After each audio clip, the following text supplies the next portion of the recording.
Hello everyone, today I'm going to show you how to deposit crypto to your Coinbase wallet. Make sure to watch the video to the end, not to miss any important details. Like and subscribe. So as you can see, currently we are on our Coinbase wallet right here on the application. In the home page, you can see all the cryptocurrencies on your watch list and all the new Coinbase wallets.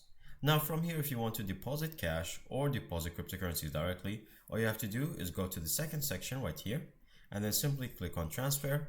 And then from here, you can receive all the options. You can either receive cryptocurrencies or deposit cash directly. Now, if you want to deposit cryptocurrencies, then simply receive crypto. And then from here, you're going to select whatever cryptocurrency that you might like to deposit. So for example, Solana. And then from here, as you can see, it gives you your address and the QR code for anyone to scan or paste it so that they can deposit for you the cryptocurrency. Now, in case you want to just buy it yourself, all you have to do is go back. And then from here, you're going to simply buy and sell, and then buy crypto with cash. And then from here, you can select whatever cryptocurrency you might like. So for example, Solana again. And then from here, you can select for however much amount you would like to buy. And then you can pay with either your Euro account, or you can just use a brand new payment method such as Google Pay. Or you can add a new one such as your credit card or debit card. And that is pretty much it. Thank you guys for watching. See you next time. Bye bye.